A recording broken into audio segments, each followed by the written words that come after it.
Noong November ay $138.26. Hi everyone, it's me, Jaron, and welcome back po sa aking channel. Dun po sa mga hindi pa po nakakakilala sa akin or mga bago pa lang dito sa aking YouTube channel, ay welcome po kayo. Maraming salamat po sa pagbisita sa aking YouTube channel. At doon naman po sa matatagal na nakakapanood na aking video ay maraming salamat po sa walang sawang pagsuporta ninyo dito sa ating munting channel. Alam ko na ang iba sa inyo ay hindi pa nakakapag-subscribe kung kayo ay matagal na nanonood ng video ko. So, doon po sa mga bago pa lang ay please consider to subscribe to my YouTube channel by clicking the subscribe button here at i-click mo na yung katabing bell notification para manonotify ka sa kada upload ko or kung may mga bago akong video na i-upload. Today's video, we're talking about, pag-uusapan natin yung aking kalagayan dito sa YouTube. Alam ko na marami na kayo napapanood sa YouTube at hindi sila nagbibigay ng exact amount kasi syempre confidential at talaga namang malaki yung kitaan dito sa YouTube. On my part ay sasabihin ko sa inyo lahat kung magkano na ba yung kinita ko sa YouTube mula nang nag-start ako na monetize or mabigyan ng pagkakataon ni YouTube na kumita. 1 year na po ako na monetize ni YouTube. Nag-start po ako monetize is last year 2019 March po ako na monetize ni YouTube at March ko din po na-reach yung target niya na 1,000 subscriber at 4,000 watch hour na requirements. Yung 4,000 watch hour po na yon ay equivalent yon ng 240,000 minutes. Directly, sasabihin ko na ho, dito pa lang sa umpisa ng aking video na ang kinita ko na po sa YouTube from the start na ako ay ma-monetize last March at ngayon ay March 2020, so 1 year na po siya. Exact amount ng kinita ko po sa YouTube ay $1,003 na po or $1,000 and $3. So, kung equivalent siya sa peso ay papalo or papatak po siya ng kulang-kulang 50 to 51,000 pesos. Ganun na po kalaki yung kinita ko sa YouTube for almost 1 year at nagpapasalamat po ko sa inyo dahil kung hindi dahil sa inyo, kung hindi dahil sa mga suporta ninyo, sa panonood ninyo sa akin, ay hindi po natin marireach or hindi ko po makukuha yung ganyang halaga. Kahit sabihin na natin na baguhan lang ako sa YouTube, para sa akin kasi yung $1,000 na yan or 50,000 pesos, ang laki na po nang naitulong niya sa akin, ang laki na rin po nang naitulong niya sa pangkabuhayan ko. Kahit nasabihin na natin nagtatrabaho ako, ay inaasahan ko pa rin na mag-earn or magkakaroon ako ng kita dito sa YouTube. Kaya lang minsan talaga may time na hindi ako nakakapag-upload ng video kasi siyempre mas uunahin ko pa rin po talaga na magpahinga pagkagaling ko ng trabaho. Pero hanggat kaya ko, pagka rest day ko or day off ko ay nag-upload talaga ako ng video. At iisa-isahin ko po sa inyo kung magkano na ba yung kinita ko monthly mula nung na-monetize ako ni YouTube. I-start po muna tayo sa subscriber ko. As of now po ay meron na po akong 15,000 subscriber. Maraming salamat po doon sa mga nag-subscribe sa akin. At ang kabuoang minutes na nanonood or napanood sa aking mga video ay meron na pong 3,446,000 minutes na po. So, ibig sabihin, magti 3.5 million na po or 3.5 million minutes po, minutes yung mga nanonood sa akin. At meron na po siyang 836,789 views. So, ibig sabihin, sa 800,000 views, kumita na po ako ng $1,000. So, ibig sabihin, what more pa yung malalaking vlogger na nag-earn or nag-earn ng views na 1 million views, 2 million views. Ang laki po ng kinikita nila. So, ako, sinabi ko lang sa inyo kung magkano na ba talaga or kung ano yung mga specific or pwedeng kitain dito sa YouTube kung ikaw ay nag-earn na. Ito ay based dito sa aking experience or based dito sa aking kinikita sa YouTube. Pero depende pa rin kung gaano karami yung ads na lalabas or kung gaano karami yung ads na ilalagay mo sa bawat video. Sa akin kasi, pinakamarami ng ads na nilalagay ko ay 7 hanggang 8 or minsan 10. Depende po yun sa haba ng video ko. Pagka umabot na po ng 20 to 19 minutes yung video ko, nilalagyan ko na po siya ng 10 na ads pero hindi ho lahat yon ay mapapanood ninyo or hindi ho lahat yun ay lalabas kung kayo ay manonood ng mga video ko. Kaya wag ho kayong magagalit kung makikita ninyo na ang daming ads na nakalagay dyan. Yung kulay dilaw na maliliit na dot-dot, hindi ho yan lahat ay nalabas pag kayo ay nanood ng video. Piling-pili lang po. So, ayun na nga. Meron na akong 836,000 views. So, ililess po natin dyan yung mga 150,000 views kasi hindi naman po talaga yun kasama doon mula nung nag-earn ako. So, ibig sabihin, ipagpalagay na natin na 700,000 views. 700,000 views, equivalent po yan ng $1,000. Napakalaking halaga na po yan mga best. Imagine ninyo, nag-upload lang ako ng video, bumili ako ng mga skincare product, ako yung nag-benefit ng mga skincare product, in-upload ko lang, shinare ko lang sa inyo kung ano yung mga na-experience ko.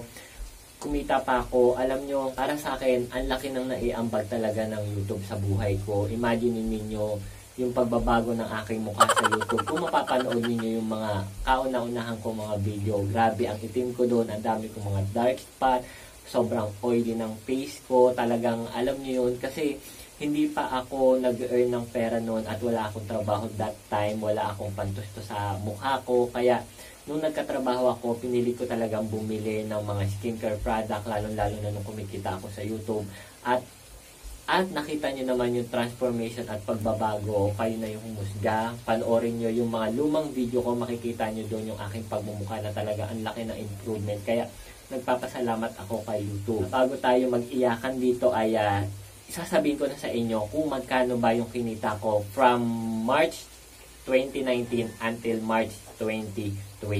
Ito po ay based doon sa akin ha. Ipapakita ko din yan sa screen kung magkano na ba talaga yung kinikita ko monthly para maniwala kayo na possible na pwedeng mangyari sa inyo to kung kayo ay mag-start mag-YouTube. Ulitin ko, ang kinita ko na po sa YouTube ay $1,000 or $1,003 na po. Mag-start po tayo ng March 2019. Nung March po kasi is, yan na yung month na na-monetize ako ni YouTube na na-reach ko nga yung target. Ang kinita ko po dyan is $9. At nung April naman po ay kumita po ako ng $68.02. And then May, medyo bumaba po siya nung May kasi hindi ako masyado nakakapag-upload noon, gawa ng may trabaho na ako noon. Pero nag-earn pa rin po ako ng $47.96 niyan. Then June, medyo bumaba po uli siya. Nag-earn naman po ako ng $31.33. And then nung July, medyo umangat naman siya ng konti. Nag-earn po ako ng $34.19. At nung August, yun yung pinakamalaking earn sa kasaysayan ko dito sa YouTube. Kasi may nag-trending akong video na nandiyan sa inyong screen. Ayan yung aking nag-trending na video. At ang earn ko dyan or ang kinita ko nung ng August ay $296 or $292.65. Kaya alam nyo, sobrang laki nung aking income nung September na kinuha ko ay umabot siya ng $300. At talaga namang nagpapasalamat ako kasi nag-trending yung aking video na yon at dun din dumami or nadagdagan yung aking subscriber. Then, nung September, nag-earn po ako ng $118.04. Nung October, nag-earn po ako ng $85.86. Nung November ay $138.26. At nung December po ay $96.85. Nitong 2020, medyo bumaba yung earn ko kasi hindi ako masyado nakakapag-upload ng video, wala akong nag-trend or wala akong sumikat na video or maraming nanood, wala. Kaya nung January, ang kinita ko po nung January ay $43.92. So, ang huling kuha ko po ng sahod ko ay netong February 24, 2020 at hindi na po kasama doon yung earn ko ng month ng February at saka ng March. So, ibig sabihin, nung January 2020, nakuha ko na yung aking sahod at ang natitira na lang sa aking YouTube ay yung month ng February at netong March. Noong February, sobrang baba po ng income ko dyan. So, ang kinita ko lang ng February 2020 ay $22.65. Oo, maliit siya. Almost 1,000 pesos siya. Pero, guys, sobrang laki na ng tulong sa akin yun. Imagine ninyo, tamad ako mag-upload ng video pero i-income generate o nag-generate pa rin ng revenue ng dollars yung aking YouTube. At nitong March, ito po ay nung March 1 until March 24, ang kinikita ko pa lang po dyan is 14.37 US dollars. So, mababa yung income ko this month kasi hindi ako masyado nakakapag-upload ng video at isa pa, wala nga ako nag-trend na video. Pero hindi po ako nawawala ng pag-asa or hindi ako nalulungkot na maliit yung aking income kasi may trabaho naman po ako. Basta patuloy pa rin ako nag-upload ng mga video na alam ko na kapupulutan nyo ng magandang aral or kapupulutan ninyo ng mga pampa-skincare product. Recently nga ay nag-upload ako ng ibang video. Siyempre, hindi naman dapat or hindi na dapat magpo-focus ako palagi na lang sa skincare product. Kaya hinaluan ko sa ng twist na gumawa nga ako ng Kadiri Challenge. Para alam nyo yun, para at least kahit papaano medyo may hahanapin kakaiba dito sa aking YouTube. Pero siyempre magpo-focus pa rin tayo or bibigyan pa rin natin ng pag-asa yung mga skincare product natin na try natin. Pero kailangan minsan is magpapahinga rin naman tayo para gumawa tayo ng ibang content dito sa ating YouTube channel. At yan na po lahat yung aking kinita dito sa YouTube, 1,000 mahigit na po, $1,000.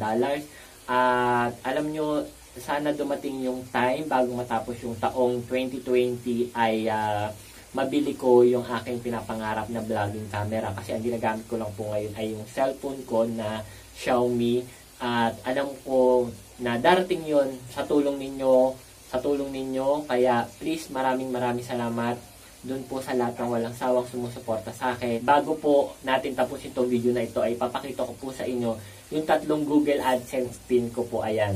Sunod pong dumating tong Google AdSense pin ko, kaya lang hindi ko rin naman po siya napakinabangan kasi nag-request na po ako via manual na nag-email ako sa kanila para mag-request ng pin at saka ito dumating sa akin. Pero ito ay tinatago ko dahil alam nyo ba na ito ay isa ito sa mga dahilan kung bakit ako kumikita o bakit ako nag-earn dito sa YouTube. At i-mention ko na rin, ito yung mga resibo ng kita ko sa YouTube. Ayan, nakakalimang sahod na po ako sa YouTube. 1, 2, 3, 4, 5. Ayan, nakakalimang sahod na po ako sa YouTube.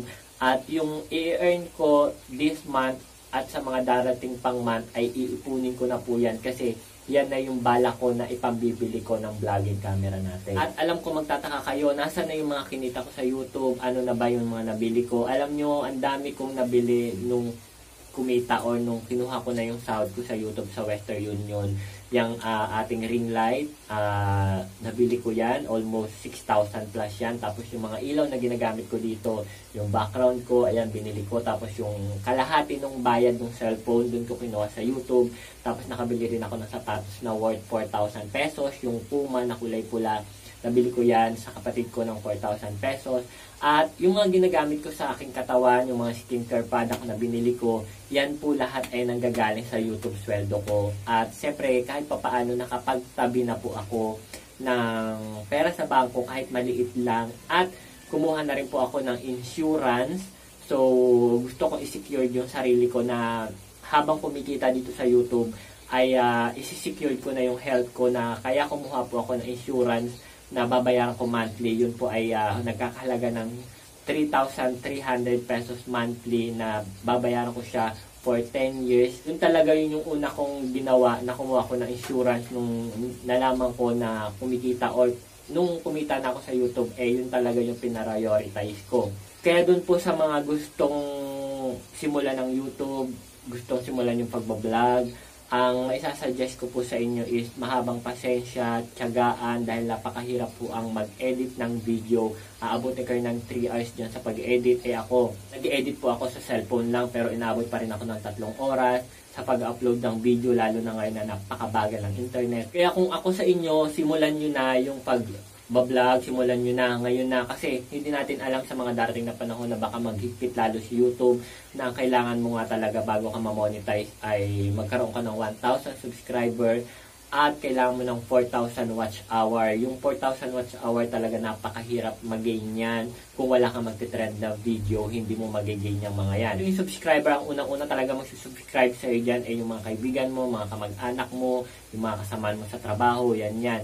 During that time kasi, kaya sobrang tagal kong nag-gain ng subscriber kasi wala akong trabaho that time. Talagang umasa lang ako sa pag-upload ng pag-upload. Kung sino man yung mga mapapanood, kung sino man yung manonood, sila siyempre yung mag-subscribe. Taos puso po ako nagpapasalamat sa'yo, ikaw na nanonood ng video ko. Maraming salamat po, dahil kung hindi dahil sa'yo ay hindi ko makakamit yung mga ganitong bagay. Maraming salamat sa pagpapanood ng aking mga bagong video o ng aking mga lumang video, at taasahan nyo na mas lalo ko pang gagalingan or mas lalo ko pang i-improve yung aking pag-upload or yung aking paggagawa ng film dito sa ating YouTube channel. At asahan nyo na gagawin ko ng part 6 yung ating Kadiri Challenge. Maraming salamat po sa lahat ng mga nag-comment. Kung ikaw ay isa sa mga nambabash, maraming salamat po, at alam ko na nakakadagdag din kayo ng views kung ikaw man ay nanonood ng babash ka. Kaya please do subscribe to my YouTube channel. I-like mo yung mga video ko na nagustuhan mo. Kung hindi mo naman nagustuhan ay i-dislike mo, dahil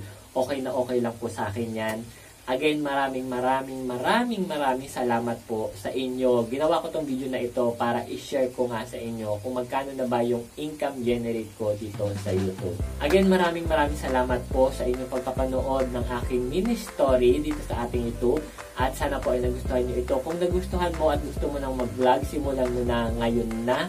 At maraming salamat po sa inyong lahat. Sana ay patuloy po kayong sumuporta sa aking video. Patuloy kayo na sumuporta sa aking mga YouTube video. At aasahan ko po kayo na magkikita-kita ulit po tayo sa aking susunod na vlog. Again, maraming salamat po, at magkita-kita po ulit tayo sa aking susunod na vlogs.